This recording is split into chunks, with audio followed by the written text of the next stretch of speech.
다 같이 기도하시겠습니다. 하나님 아버지 감사합니다. 오늘도 평범한 하루를 허락하시사 아버지 앞에 나와 머리 숙여서 아버지께 기도 올려드리고 아버지 말씀 먹을 수 있도록 허락하신 은혜에 감사드립니다. 하나님 아버지, 비록 생중계로 아버지 말씀을 먹을 수 없사오나 귀한 아버지의 자녀들 한 사람 한 사람 아버지 은혜 내려주시사 아버지께서 직접 먹여주시사 영육간에 강건하도록 허락하여 주시옵소서. 예수님과 천군 천사가 우리를 항상 보호하시사 우리 마음속 성전에 항상 아버지의 말씀의 씨앗이 온전히 뿌리 내릴 수 있도록 지켜주시고 보호하여 주실 줄을 믿습니다. 또한 성령님께서 우리 마음속에 항상 내주하시사 이 세상을 영적으로 분별하며 아버지 기뻐하시는 빛의 길에 걸어갈 수 있도록 늘 아버지의 뜻을 밝히 알 수 있도록 인도하여 주실 줄을 믿습니다. 저희 영숙 오늘도 양치는 개로서 또한 마이크와 스피커로서 오직 아버지의 음성에만 반응하고 순종하며 또 아버지의 음성만 깨끗이 전하기를 원합니다. 하나님 아버지 사용하여 주시옵소서. 지금 예배 시작 시간이오니 마치는 시간까지 그 어떠한 흑암의 권세들도 아버지의 말씀 먹는 거 방해 못하도록 하나님 아버지께서 방패되어 주실 줄을 믿습니다. 감사드렸고 우리 주 예수님의 이름으로 기도드렸습니다. 아멘. 할렐루야. 저도 너무 깜짝 놀라고 너무너무 속상합니다. 지금 저작권 침해가 있다고 그러는데 우리가 기뻐하면서 부르는 찬송가가 누가 자기의 것으로 다 등록을 해놨나 봐요. 그래서 저작권에 걸린다고 합니다. 계속해서 몇 년 동안 저작권에 걸린다 이런 이메일을 받았어요. 그런데 거기에서 내용이 그렇지만 수익 창출을 하지 않을 경우에는 이렇게 찬송가를 불렀어도 아무 조치를 취하지 않으니까 수익 창출만 안 되면 된다고는 그거를 알고 있었습니다. 그리고 방심하고 별로 신경을 안 쓰고 있었는데 오늘 갑자기 수요 예배 시작하려고 업로드 하려고 생중계 썸네일 업로드 하려고 그러는데 이게 안 되던 거예요. 그래서 저도 적지 않게 놀랐습니다. 그래서 다른 채널로 우선 이 말씀을 올리려고 합니다. 그리고 지금 기존의 채널은 유튜브와 이야기를 하고 제가 확인하지 못했던 이메일 확인을 해서 어떠한 문제가 있는지 해결할 수 있는지를 보고 해결이 되면 기존에 있는 채널로 하겠습니다. 그리고 이 생중계를 다른 채널로 하려고 그러면 휴대폰만 가지고 항상 했는데요. 휴대폰으로 생중계를 하려고 그러면 구독자가 1000명 이상이 돼야지 되는데 제가 이렇게 막힐 줄을 모르고 그런 다른 카메라를 안 가져왔어요. 만약에 안 된다 그러면 생중계로 하려고 그러면 1000명이 구독자가 안 되는 경우에는 컴퓨터랑 프로그램이랑 이렇게 카메라를 구비를 해서 준비를 해서 그것으로 예배를 드릴 수 있게 할 수 있습니다. 그래서 좀 제가 또 그거를 또 배워야지 되고요. 컴퓨터랑 프로그램이랑 카메라 작동법도 좀 배워야지 되고 해서 첩첩산중인데 하나님 아버지께서 지혜 주시고 또 하나님 아버지께서 해결해 주실 줄을 믿습니다. 할렐루야. 오늘은 사무엘상 30장, 31장 배워보겠습니다. 네, 30장 1절 보겠습니다. 다윗과 그의 사람들이 사흘 만에 시글락에 이른 때에 아말렉 사람들이 이미 네벡과 시글락을 침노하였는데 그들이 시글락을 쳐서 불사르고 거기에 있는 젊거나 늙은 여인들은 한 사람도 죽이지 아니하고 다 사로잡아 끌고 자기 길을 갔더라. 네, 여기에서 자기가 블레셋 사람들과 같이 이스라엘을 치고자 내려갔었어요. 사흘 전에. 그런데 거기에 블레셋의 방백들이 절대로 안 된다고 아기스 왕에게 블레셋 왕에게 난리를 치는 바람에 반대를 하는 바람에 다시 아기스 왕이 다윗에게 돌아가라고 얘기를 했습니다. 그래서 다윗이 다시 돌아온 거예요. 그래서 그 자기가 살고 있던 시글락 성을 사흘 동안, 3일 동안 비워놓고 있는 이러한 상황에서 돌아와 봤는데, 거기 아말렉이 시글락을 침노했다고 그래요. 그 아말렉이라는 그 족속은 그 산적과 같이 깡패 집단이에요. 강도짓을 많이 하는 그런 좋지 못한 그런 족속입니다. 그래서 여기에서 2절에 보시면 한 사람도 죽이지 아니하고 다 사로잡아 끌고 자기 길을 갔더라.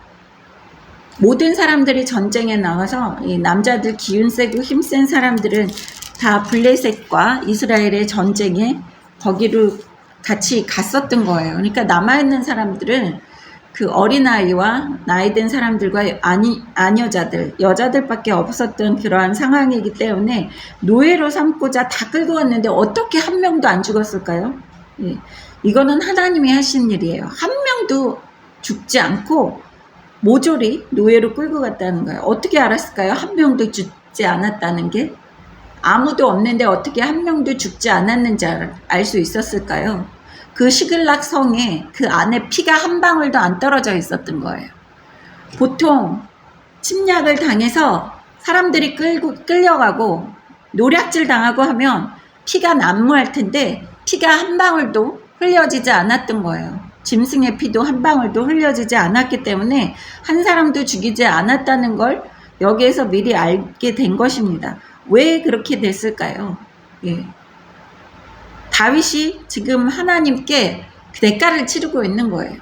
자기가 이스라엘 안에 있을 때는 하나님이 보호하시고 하나님 품 안에서 위태롭고 사울이 다윗을 죽이고자 여기저기 쫓아다녔지만 불안한 가운데에서 하나님 품 안에서 하나님이 지켜주셨었습니다. 그런데 그 하나님 품을 다윗이 자기 마음대로 그 잔머리를 굴려서 블레셋 품으로 온 거예요. 블레셋 왕의 품으로.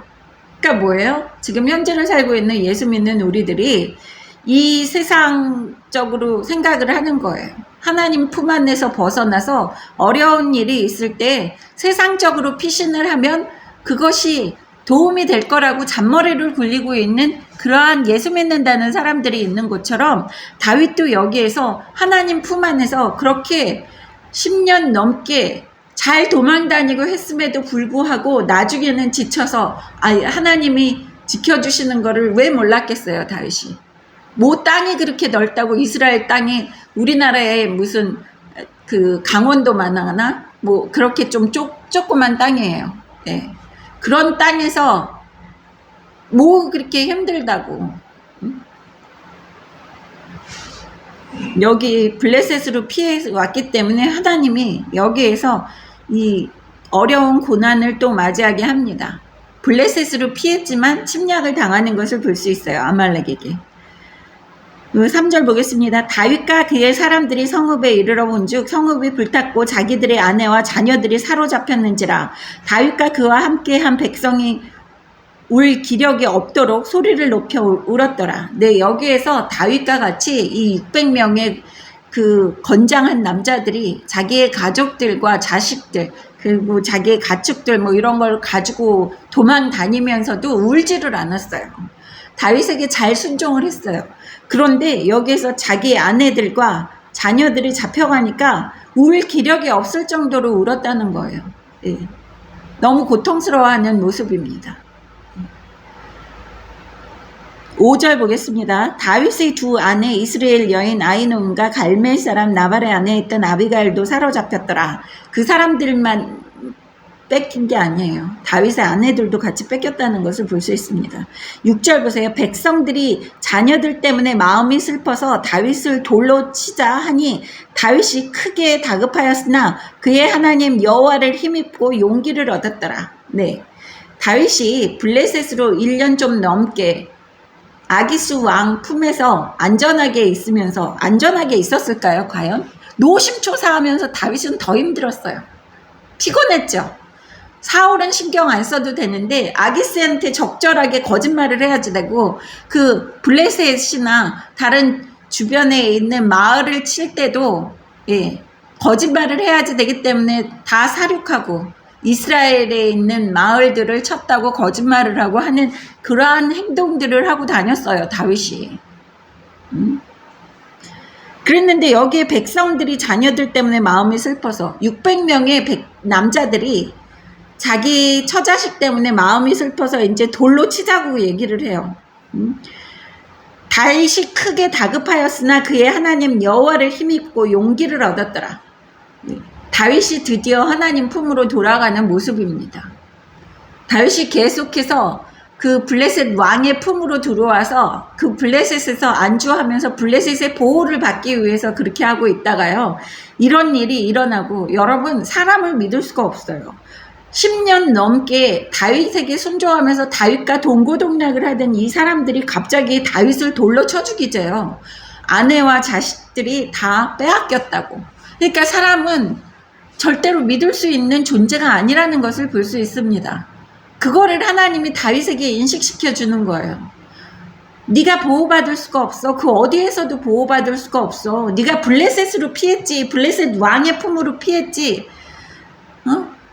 네가 거기에선 안전할 거라고 생각을 했는데 이거 봐라. 블레셋으로 가서 안전치 못했어요. 아말렉이 침략을 한 거예요. 아말렉이 침략을 해서 처자식들을 다 데려가니까 같이 10년 이상을 동고동락했던 그 장정들이 다윗을 쳐 죽이겠다고 그러는 거예요. 그러니까 다윗이 마지막으로 돌아갈 때가 어디예요? 블레셋 왕의 품도 아니고요. 자기가 거느리고 다니던 600명의 그 군사들, 장정들 품도 아니고요. 다 배신을 당하고 이제 하나님의 품으로 다시 돌아가는 그러한 역사가 여기에서 나오는 거예요. 그래서 다급하였으나 그의 하나님 여호와를 힘입고 용기를 얻었더라. 우리가 힘을 얻을 수 있는 분은 하나님 아버지예요. 용기를 얻을 수 있는 분은 하나님 아버지입니다. 7절 보겠습니다. 다윗이 아히멜렉의 아들 제사장 아비아달에게 이르되 원하건대 에봇을 내게로 가져오라. 아비아달이 에봇을 다윗에게로 가져가매 다윗이 여호와께 묻자와 이르되 내가 이 군대를 추격하면 따라잡겠나이까 하니 여호와께서 그에게 대답하되 그를 쫓아가라. 네가 반드시 따라잡고 도로 찾으리라. 네, 여기에서 보면 다윗이 블레셋으로 도망올 때도 여기 이 에봇을 가져오라고 얘기를 하지 않았어요. 에봇 안에 있는 우림과 둠빔 하나님께 여쭤보고자 한 거예요. 그 전장에서 사울은 어떻게 했어요? 28장에서 신접한 여인한테 가서 사무엘을 불러 올려달라고 얘기를 했어요. 왜? 제사장들을 다 쳐 죽였고 그 제사장들을 쳐 죽일 때에 이 제사장 마지막으로 남은 이 아히멜렉의 아들 제사장 아비아달이 에봇과 우림과 둠빔을 가지고 도망을 갔기 때문이에요. 그러니까 어디에다 물어볼 수도 없는 거예요. 사무엘도 죽었고. 그래서 사무엘을 불러 올려달라고 신접한 여인한테 그렇게 얘기를 했었습니다. 그런데 이제는 드디어 다윗이 블레셋으로 도망올 때도 하나님께 물어보지 않았는데 이제는 하나님께 물어보는 것을 볼 수 있어요. 무슨 소리입니까? 자기의 잔머리를 의지하지 않는다는 거예요. 자기가 생각대로 움직이지 않고 이제 하나님이 명령하시는 대로 모든 거 하나님께 물어보고 하겠다는 이러한 모습을 볼 수 있습니다. 네. 다윗이 이제 왕이 되기 바로 전까지 하나님이 다시 다윗을 회복시키시는 것을 볼 수 있어요. 내 품에 들어와서 나만 의지하고 살아. 그렇게 얘기하기 위해서 시글락이라는 블레셋 땅에 있음에도 불구하고 아말렉 군사들이 쳐들어와서 블레셋의 땅에 있으면 안전할 거라고 생각했던 그 다윗의 생각을 완전히 무너뜨립니다. 그리고 여기에서 내가 내 군사들, 나랑 같이 하는 동료들 600명, 힘이 있는 장사들 600명이 있으면 내가 그들을 의지하면서 내 목숨을 보존할 수 있을 거야 라는 이러한 생각까지 하나님이 무너뜨리시는 거예요. 돌로 쳐 죽이자 그러면서. 근데 그러했을 때 궁지에 몰렸을 때 의지할 수 있는 분은 오직 하나님 아버지라는 것을 여기에서 다윗에게 상기시켜 주는 거예요. 다윗에게만 상기시켜 주는 게 아니라요. 지금 현재를 살고 있는 우리들 예수 믿는다는 사람들에게까지 상기시켜 주는 거예요. 기억나게 하시는 거예요. 세상 다 필요 없다. 네가 의지하는 거 다 소용없다. 네 옆에 있는 사람들도 언제 돌변해서 돌로 쳐 죽이자고 그럴지 모른다. 네가 보호받을 수 있다고 생각한 그곳에서 아말렉 같은 그러한 깡패나 그러한 나쁜 사람들이 와서 괴롭힐 수도 있고 모든 걸 뺏어갈 수도 있다는 것을 우리가 알아야지 되는 거예요, 여러분. 우리를 지켜주시고 우리를 보호하시고 그러실 분은 오직 하나님 아버지밖에 없다는 거예요. 변함이 없으신 하나님 아버지. 그래서 하나님 아버지가 뭐라 그래요? 네가 반드시 따라잡고 도로 찾으리라. 늦게 왔는데도 반드시 따라잡고 도로 찾을 수 있다고 다윗에게 안심시켜 주시는 거예요. 뭐예요? 하나님이 다 계획하신 거예요. 이 세상 모든 일은 하나님의 계획 안에서 이루어지는데요.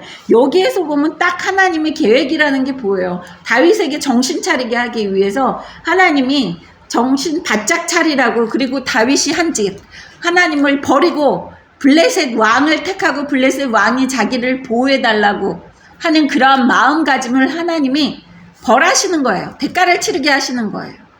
그 대신 아무도 죽지 않고 도로 찾아올 수 있게끔 하십니다. 9절 보겠습니다. 이에 다윗과 또 그와 함께한 600명이 가서 부솔 시내에 이르러 뒤떨어진 자를 거기에 머물게 했으되 곧 피곤하여 부솔 시내를 건너지 못하는 200명을 머물게 했고 다윗은 400명을 거느리고 쫓아가니라. 근데 여기에서 600명의 장정들이 가다가 3일 전에 블레셋과 같이 이스라엘과 싸우려고 여행을 갔다 오는 상황이에요.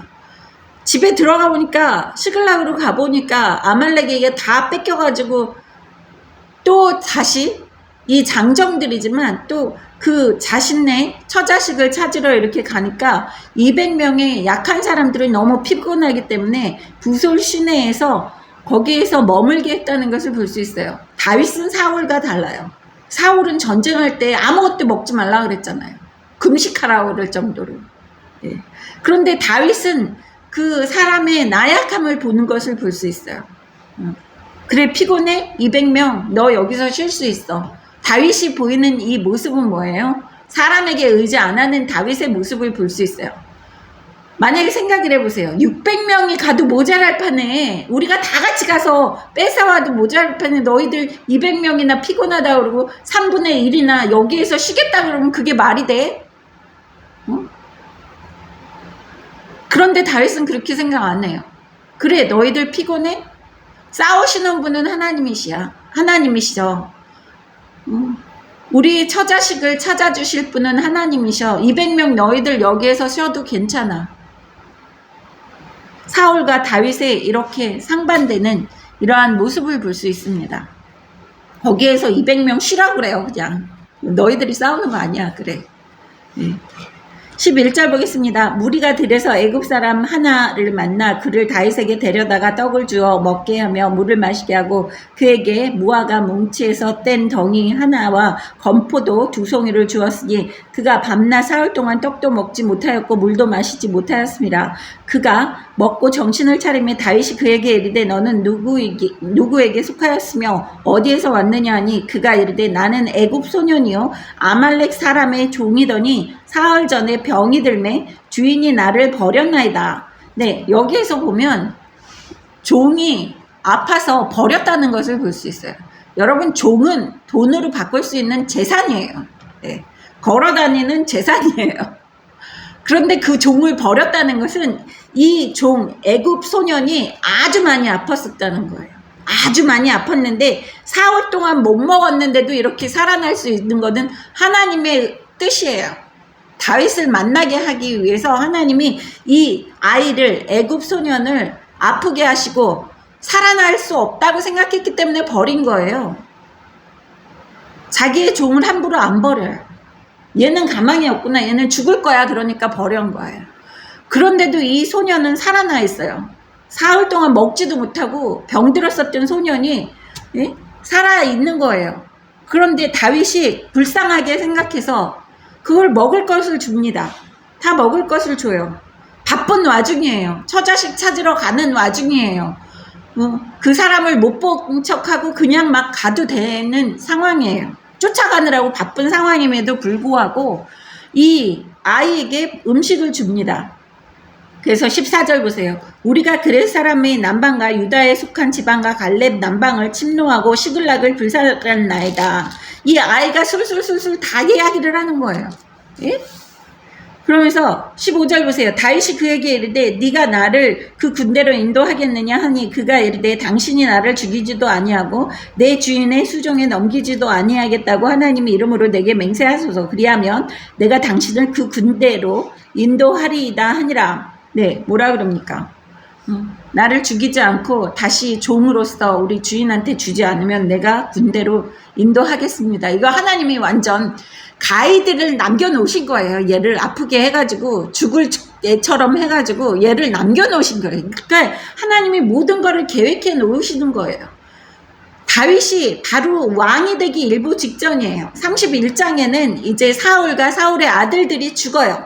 그래서 다윗이 왕으로서 이스라엘의 왕으로서 군림을 하는 이런 시기가 옵니다. 왕이 되는 시기가 와요. 바로 전 일이에요, 이 일이. 그러니까 하나님이 다윗이 하나님의 품을 버리고 블레셋으로 가서 블레셋을 의지하던 거, 세상을 의지하던 거, 그런 거를 하나님이 다 무너지게 만드시는 거예요.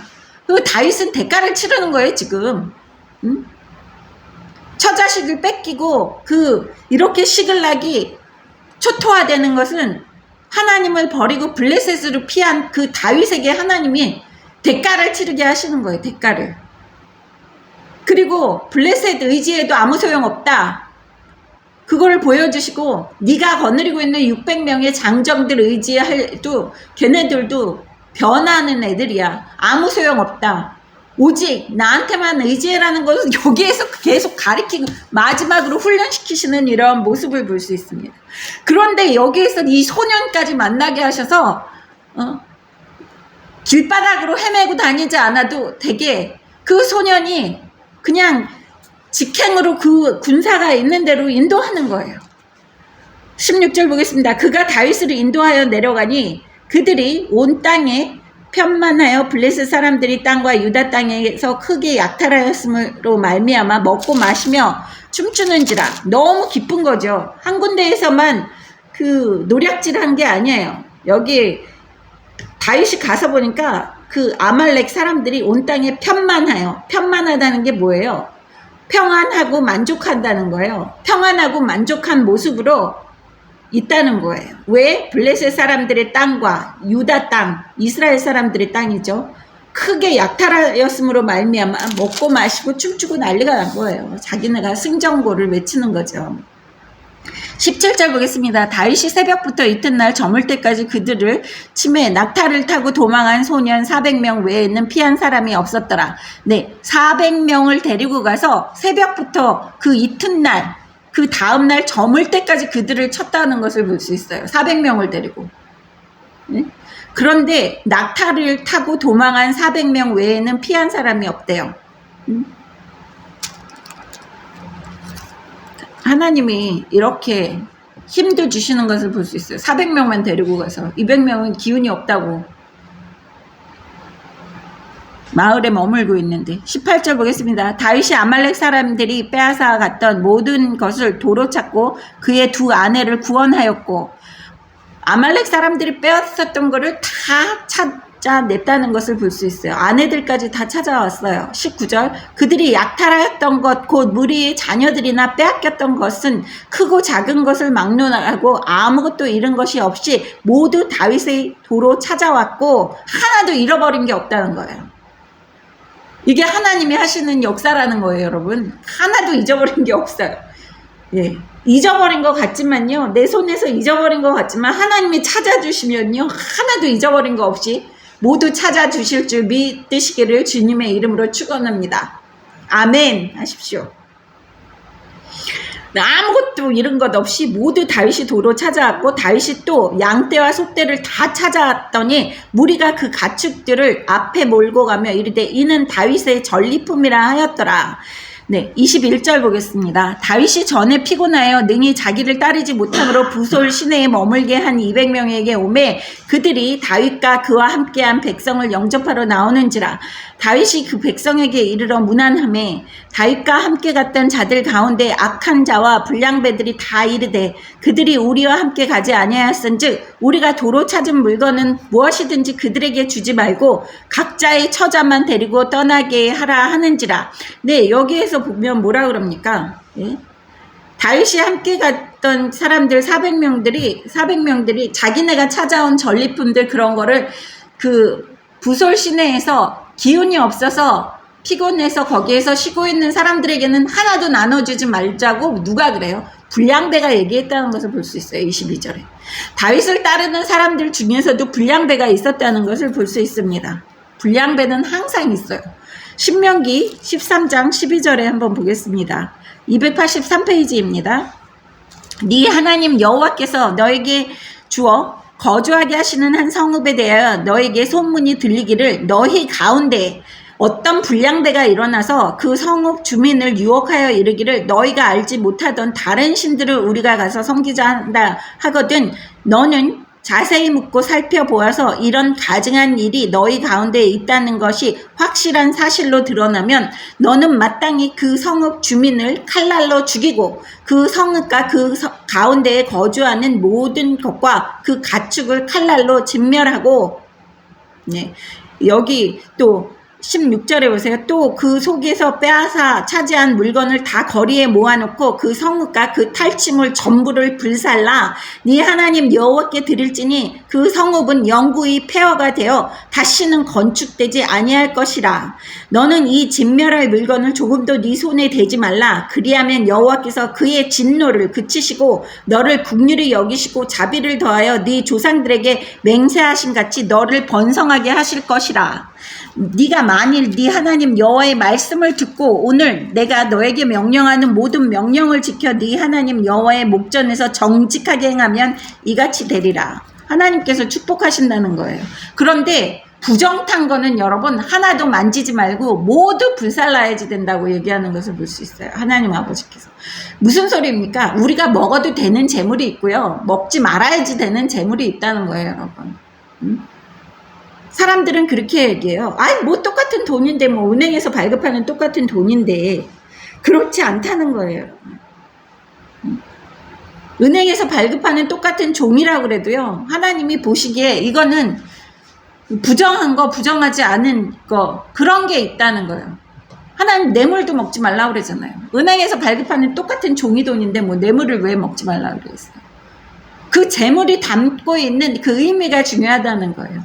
불량배가 일어나서 다른 신을 섬기자고 한 그런 마을이 있으면 자세히 가서 살피고 그게 사실이면 다 칼로 쳐 죽이라는 거예요.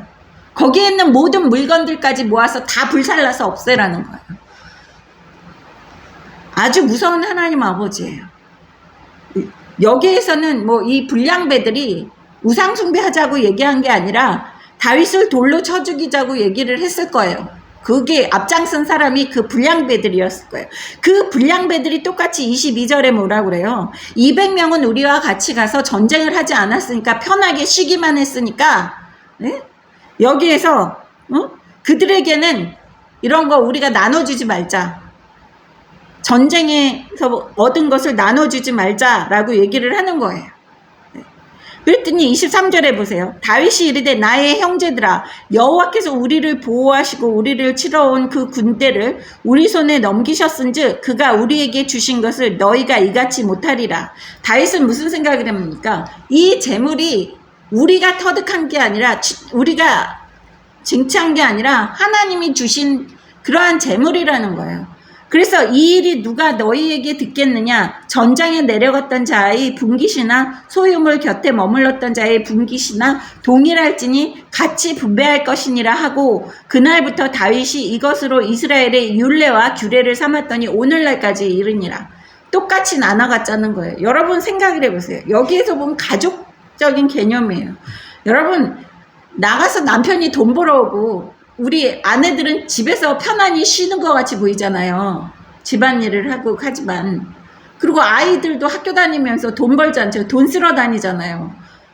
그런데 아빠들이 그러니까 이거 내가 번 돈이니까 나 혼자 먹고 살 테니까 너희들 나가서 돈 벌어와 이런 얘기 안 해요. 그렇지 않아요? 다윗이 이렇게 전쟁에 나가서 벌어온 것을 같은 집안 식구의 형제 자매라는 개념으로 같이 나눠 쓰는 거예요. 벌어온 사람은 우리 가정에도 누구예요? 물론 맞벌이 하시는 분들도 있어요.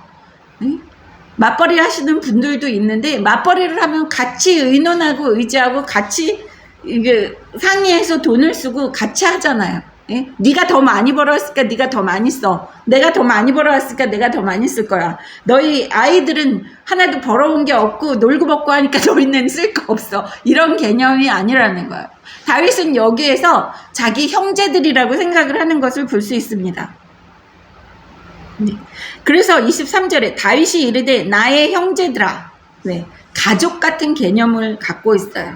당연히 힘들어서 가지 않은 사람들은 뭐 먹을 거를 나눠주고 그 탈취물을 나눠줄 이유가 없죠. 보통 사람의 개념은 그래요. 그런데 가족이라는 개념을 갖고 생각을 하면 하나님 아버지가 벌어 오신 거예요. 하나님 아버지가 돈을 벌어서 오셔서 형제 자매들과 우리 가족들이 같이 먹고 사는데 너는 많은 일을 안 했기 때문에 안 줄 거야. 이런 거는 계산이 안 되는 거예요. 예. 그래서 25절에 그날부터 다윗이 이것으로 이스라엘의 율례와 규례를 삼았더니 오늘까지 이르니라. 오늘까지 이르렀다는 것을 볼 수 있어요.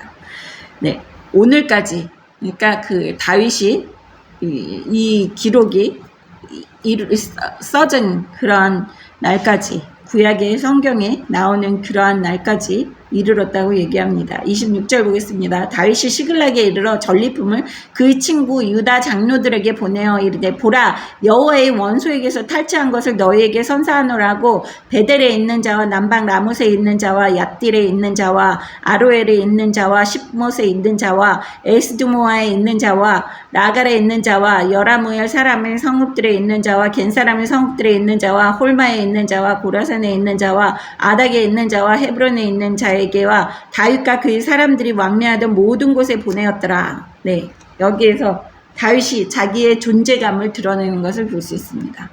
여기저기에 상품으로 선물로 다 보내는 것을 볼 수 있어요. 자기가 아말렉을 쳐서 그 탈취한 물건들을 다 여기저기 온갖 동네에다가 다 보내는 것을 볼 수 있어요. 유다 장로들에게까지 보내면서 자신의 건재함, 자신이 힘이 아직 있다는 것을, 그리고 능력이 있다는 것을, 그런 것을 왕으로서의 존재감을 드러내고 있는 이러한 모습입니다. 그 사울이 처음에 왕으로서 나타날 때 어땠는지 보겠습니다. 사무엘상 11장 보세요. 11장 1절부터 보겠습니다. 11장 바로 위에 27절에 보시면은요. 어떤 불량배는 이르되 이 사람이 어떻게 우리를 구원하겠느냐 하고 멸시하며 예물을 바치지 아니하였으나 그는 잠잠하였더라. 사울이 처음에 왕으로서 선포될 때요. 불량배들이 이 사람이 어떻게 우리를 구원해? 그러면서 여기에서 또 불량배가 등장하는 것을 볼 수 있습니다. 그렇지만 사울은 그때 겸손했기 때문에 잠잠했어요. 그런데 11장 1절 보세요. 암몬 사람 나하스가 올라와서 길앗 야베스에 맞서 진침해 야베스의 모든 사람들이 나하스에서 이르되 우리와 언약하자 그리하면 우리가 너를 섬기리라니 암몬 사람 나하스가 그들에게 이르되 내가 너희 오른 눈을 다 빼야 너희와 언약하리라. 내가 온 이스라엘을 이같이 모욕하리라. 네, 여기에서 보면 눈을 다 빼면, 오른쪽 눈을 다 빼면 너희를 침략하지 않을 거야 라고 이런 모욕을 주었을 때, 그때 왕으로서 기름 부음 받은 사울이 전장에 나가서 싸우면서 이들을 물리치고 이겼습니다. 이런 모습을 볼 수 있어요. 그래서 항상 왕으로서 이렇게 데뷔를 할 때요. 사울도 왕으로서 선포만 했었지, 하나님이 기름 부었었지, 이 왕으로서 데뷔를 할 때는 전쟁에 나가서 이기는 이러한 모습을 볼 수 있어요. 11장에서.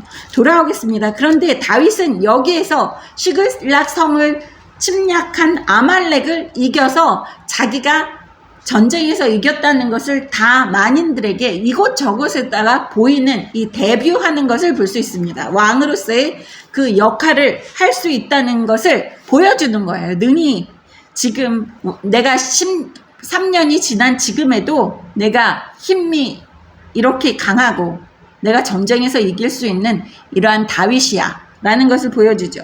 31장 1절 보겠습니다. 블레셋 사람들이 이스라엘을 치매 이스라엘 사람들이 블레셋 사람들 앞에서 도망하여 길보아 산에서 엎드려 죽었니라. 네, 블레셋 사람들이 이스라엘을 쳤는데 이스라엘 사람들이 블레셋 사람들 앞에서 도망해서 길보아 산에서 다 엎드려 죽었다는 것을 볼 수 있어요. 블레셋과 이스라엘은 아주 관계가 계속해서 전쟁을 계속 거듭해 나가는 이러한 일들이 성경에서 계속 나옵니다. 네, 그런 곳으로 그런 적군한테 무서운 적군한테 다윗이 피해간 거예요. 그래서 다윗이 이스라엘 땅에 없다는 것을 알고 블레셋이 쳐들어가서 여기에서 이스라엘 사람들이 대패하는 것을 볼 수 있습니다. 2절 보세요. 블레셋 사람들이 사울과 그의 아들들을 추격하여 사울의 아들 요나단과 아비다닥과 말기수아를 죽이니라. 여기에서 너무 안타까운 게 요나단은요. 거기가 흑암의 길이라는 것을 알았어요. 흑암의 권세의 길이라는 것을 알면서도 빛의 길은 다윗과 같이 하지를 않았어요. 저는 그게 이거를 읽으면서 제일 안타까워요.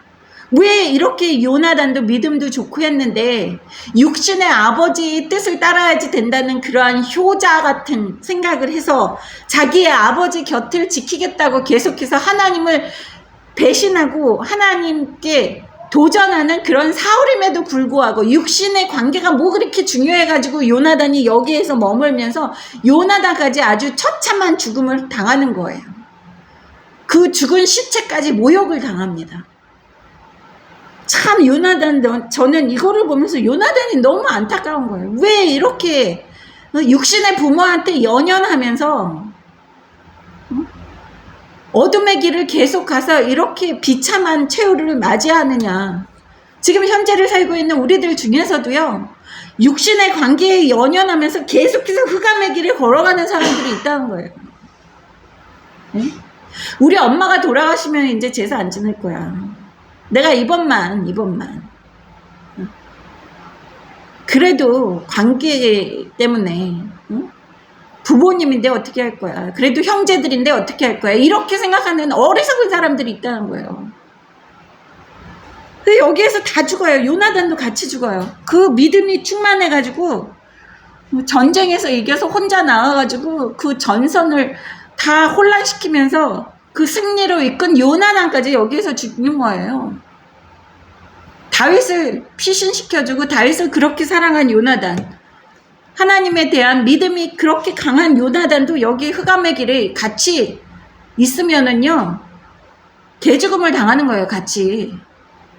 3절 보겠습니다. 사울이 패전함에 활 쏘는 자가 따라잡으니 사울이 그 활 쏘는 자에게 중상을 입은지라. 그가 무기를 든 자에게 이르되 네 칼을 빼어 그것으로 나를 찌르라. 할례 받지 않은 자들이 와서 나를 찌르고 모욕할까 두려워하노라 하나 무기를 든 자가 심히 두려워하여 감히 행하지 아니하는지라. 이에 사울이 자기의 칼을 뽑아서 그 위에 엎드러지매. 너무 아이러니한 이야기예요. 여러분. 활 쏘는 자가 사울을 쫓아다니다가 사울이 활에 맞았어요.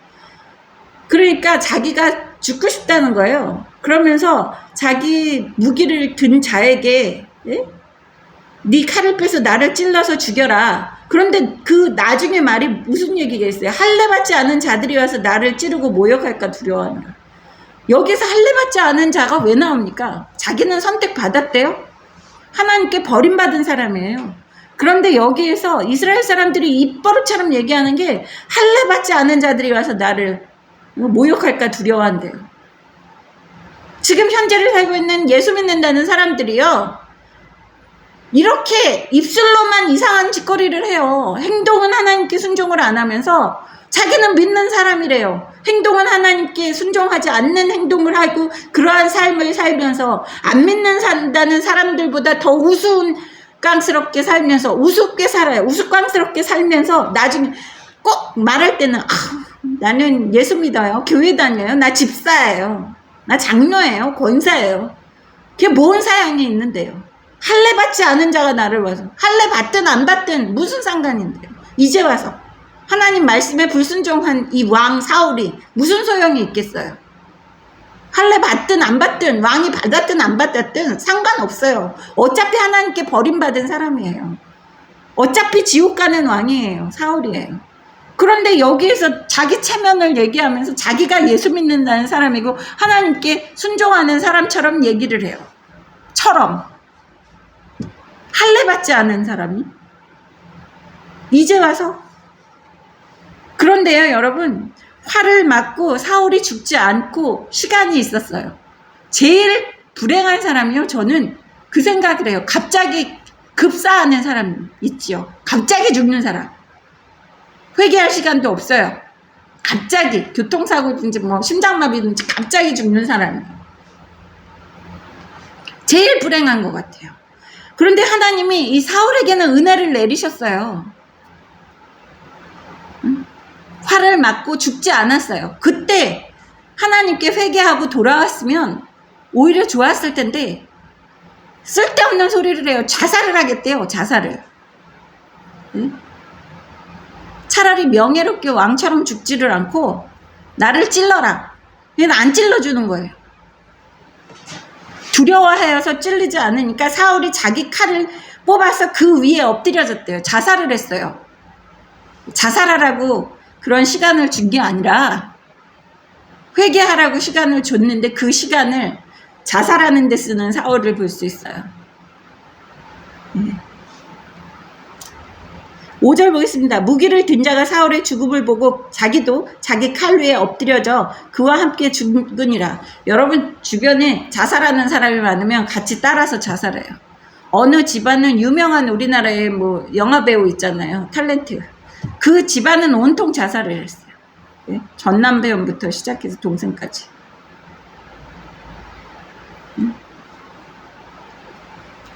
사탄 마귀들이 이렇게 본 게 뭐예요? 옆에 있던 사람, 무기 든 사람이 사울이 자살하는 걸 보고 똑같이 칼 위에 엎드려져서 함께 죽는 이러한 모습을 볼 수 있어요. 죽을 때도 본보기가 되게 죽어야지 되는 거예요. 근데 사울은 죽으면서도 지옥에 가는 사람 하나 더 붙여가지고 가는 걸 볼 수 있어요. 6절 보겠습니다. 사울과 그의 세 아들과 무기를 든 자와 그의 모든 사람이 다 그날에 함께 죽었더라. 세 아들들은 자살하지는 않았나 봐요. 세 아들들도 죽었고 그날에 다 함께 죽었대요. 이스라엘 사람들이. 여기에서 군사들이. 7절 보겠습니다. 골짜기 저쪽에 있는 이스라엘 사람과 요단 저쪽에 있는 자들이 이스라엘 사람들이 도망한 것과 사울과 그의 아들들이 죽었음을 보고 성읍들을 버리고 도망하매 블레셋 사람들이 이르러 거기에서 사니라. 네, 여기에서 골짜기에 있던 이스라엘 사람들이 다 도망했대요. 사울과 아들들이 죽은 것을 보고 다 도망한 거예요. 이 이스라엘 사람들이 줄 잘못 쓴 거죠. 하나님이 버린 왕을 그 왕이 온전한 왕인지 알고 계속 따랐던 거예요. 이 사울은 하나님이 사울을 왕으로 세운 목적이 뭐였습니까? 이스라엘 백성들이 사람 왕을 달라고 한 목적이 뭐예요? 자기네들을 지켜달라고 왕을 달라고 그런 거예요. 그래서 하나님이 진노하셨죠. 하나님이 계속 보호하시고 지켜줬는데 이스라엘 사람들은 사람 왕을 원했어요. 사울을 원했어요. 그래서 사울이라는 사람 왕자에 오른 다음에 뭐 했습니까? 뭐 몇 번 지켰겠죠. 그런데 사울의 목표는 뭐였어요? 마지막 13년 동안의 사울의 목표는요. 군사들을 이끌고 다윗을 찾아서 죽이고자 하는 그 목표밖에 없어요. 하나님 사랑하는 사람을 죽이고자 하는 목표. 그러니까 삶의 자기 목적을 잃은 사람이에요. 사울은.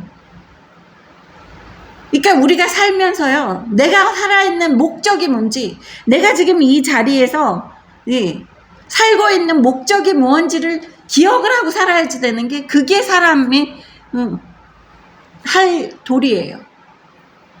자기의 목적을 잃으면요 이렇게 사울처럼 개죽음을 당할 수밖에 없는 거예요. 하나님이 사울을 세우실 때 이스라엘을 보호하라고 세우신 거예요. 사람 왕으로서. 하나님 말씀에 순종하고 내 백성 이스라엘을 보호해라. 그런데 사울은 그런 역할을 못했어요.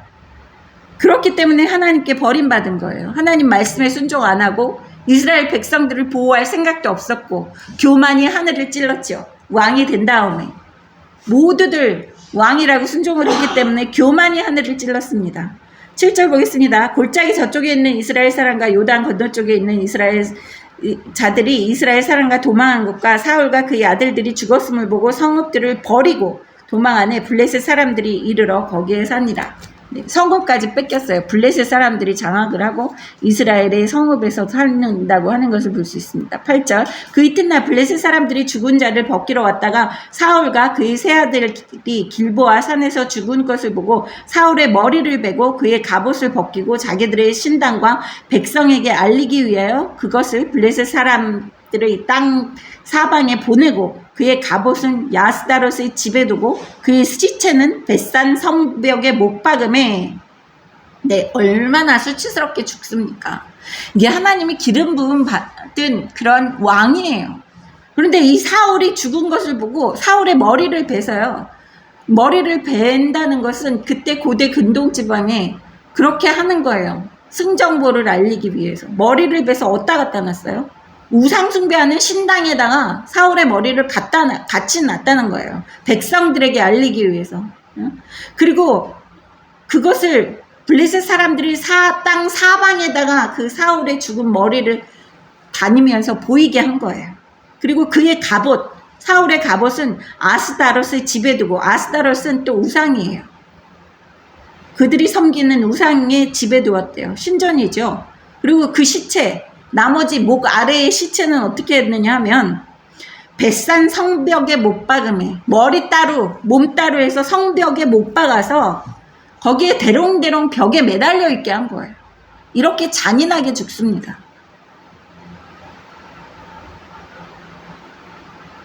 마지막에 죽기 전에 자살하지 말고 차라리 하나님께 회개를 하고 또 하나님께 이렇게 수치스러운 죽음이 싫습니다라고 하나님께 기도를 간절히 했다면 이렇게 자기의 육신이 수치스럽게 됐을까라는 저는 의문을 가져요. 그렇게 안 만들어 놓으셨을 거예요. 왜냐하면 사울은 이스라엘의 왕이었기 때문에 이스라엘이 그만큼 망신을 당하는 거기 때문에 사울이 뉘우치고 하나님께 내가 죽은 다음에도 내가 수치스럽게 죽지 않게 해주십시오라는 그런 회개의 기도를 했으면 사울이 이렇게 수치스럽지 않았을 것 같아요. 않았을 겁니다. 11절 길르앗 야베스 주민들이 블레셋 사람들이 사울에게 행한 일을 듣고 모든 장사들이 일어나 밤새도록 달려가서 사울의 시체와 그의 아들들의 시체를 벳산 성벽에서 내려가지고 야베스에 돌아가서 거기서 불사르고 그의 뼈를 가져다가 야베스 에셀 나무 아래에 장사하고 7일 동안 금식하였더라. 이 사람들이 누구예요? 아까 그 사무엘상 11장 1절부터 제가 읽었잖아요. 네. 거기에서 이 길르앗 야베스 사람들에게 쳐들어와서 눈 한쪽을 빼면은 너희 눈 한쪽을 빼면은 우리가 그냥 물러가겠다 하고 모욕을 줬을 때 그때 사울이 곳곳에 그 이스라엘 사람들을 결집해가지고 30만 명을 모아가지고 전쟁을 해서 길르앗 야베스 사람들을 구원을 해줬습니다. 그 기억을 하고 이 은혜를 갚는 거예요. 길르앗 야베스 사람들이. 사울이 처음으로 전쟁을 했었어요. 그때 왕으로서 기름 부음 받은 다음에 처음으로 왕의 모습을 보여준 당당함을 보여주고 왕의 힘을 보여준 그러한 그 순수할 때 그러한 왕으로서 백성들을 길르앗 야벳 주민들을 구원했을 때 그 길르앗 야베스 주민들이 얼마나 감동을 했겠습니까? 그래서 이렇게 사울이 그 성벽에 매달려 있는 것을 보고 목숨을 내놓고 장정들이 와서 그 사울과 그 아들들을 데려다가 화장을 해서 뼈를 가져다가 나무에 장사하고 7일 동안 금식을 하는 모습을 볼 수 있어요. 은혜 갚을 줄 아는 사람들이에요. 야베스 사람들은, 길르앗 야베스 사람들은. 어땠든지 간에 사울이 나중에 하나님께 버림받고 이렇게 수치스러운 죽음을 맞이했었다고 해도 이 사람들은 자기네가 입었던 그 은혜에 대해서 잊지 않고 갚는 것을 볼 수 있습니다. 네, 이렇게 다들 모두 자기가 뿌려놓은 열매를 먹는 거예요. 뿌려놓은 씨앗의 열매를 먹는 이러한 모습을 볼 수 있습니다. 여러분 모두 아버지 말씀에 온전히 순종하고 우리가 왜 살고 있는 목적을 기억하시고 항상 아버지 말씀에 순종하시면서 축복받는 여러분 되시기를 주님의 이름으로 축원합니다. 기도하시겠습니다. 하나님 아버지 감사합니다. 오늘도 이 말씀을 통해서 우리가 아버지 말씀에 순종해야지만 아버지께서 우리에게 축복 내려주시고 또한 우리가 한 행동에 대한 열매를 먹는다는 것을 오늘 또 알게 하심을 감사드렸고 또 감사드립니다. 모든 우리의 삶의 모든 것을 아버지께서 주관하시사 이끌어 가신다는 것을 우리는 밝히 알고 있습니다.